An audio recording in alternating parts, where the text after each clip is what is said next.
പക്ഷെ ഞാൻ വൈബ് തള്ളയാണ്, ഞാൻ വൈബ് തള്ളയാ. അതല്ല വൈബ് തള്ള. ചേച്ചിയുടെ മോളെ ഇറ്റലി വിട്ടാ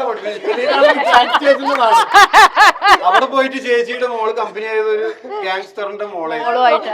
സത്യം സത്യം. ഗാങ്സ്റ്റർ എന്നൊക്കെ പറഞ്ഞ ഇവിടുത്തെ നമ്മുടെ ഈ മീഡിയ പീപ്പിൾ എന്ന് പറഞ്ഞ പോലെയാ.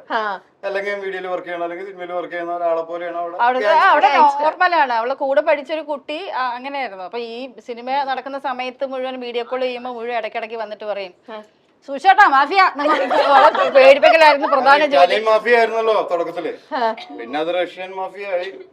റഷ്യൻ മാഫിയ കുറച്ച് കൂടുതലൊന്നും ഇല്ല, അത് പ്രശ്നമൊന്നുമില്ല. ഇപ്പൊ കഴിഞ്ഞില്ലേ? കഴിഞ്ഞു. ഇനി ബോംബെയിലേക്ക്. നമ്മുടെ സാധാരണ ചോട്ടു ദാദാ. എന്തായാലും നമ്മുടെ ഈ ഷോ 1.5 ഷോ നമ്മൾ സ്റ്റാർട്ട് ചെയ്യുമ്പോ ഇവിടുത്തെ ഗേൾസ് ഭയങ്കര ആക്റ്റീവ് ആയിട്ട് നിൽക്കുന്നുണ്ട്, ഇവിടുത്തെ ബോയ്സ് കുറച്ച് സൈലന്റ് ആണ്. പക്ഷെ അത് വേണ്ട, മഞ്ജു ചേച്ചിയുടെ ടീമിലേക്ക് ഞാൻ ഒരാളെയും കൂടി അങ്ങ് തരാൻ പോവാണ്. ഷെബിനെ വിളിക്കാം. ഷെബിനും കൂടെ വന്നു കഴിഞ്ഞാൽ അവിടെ 4 പേരായിക്കോളും. ഇവിടെ 4 പേര്, ഇവിടെ 3 പേര്. അല്ലടാ, സന്തോഷം ഇല്ലാഞ്ഞിട്ടല്ല, ഈ കുട്ടികൾ ഞാൻ മനസ്സുകൊണ്ട് ഇവരെ കാണുന്നല്ലോ, ഇവര് ബെസ്റ്റ് ചേച്ചി ആണ്, പക്ഷേ പെൺകുട്ടികളല്ലേ. ഓക്കെ, നമുക്ക് ഇനി നമ്മുടെ പുതിയ വിശേഷത്തിലേക്ക് കടക്കാം.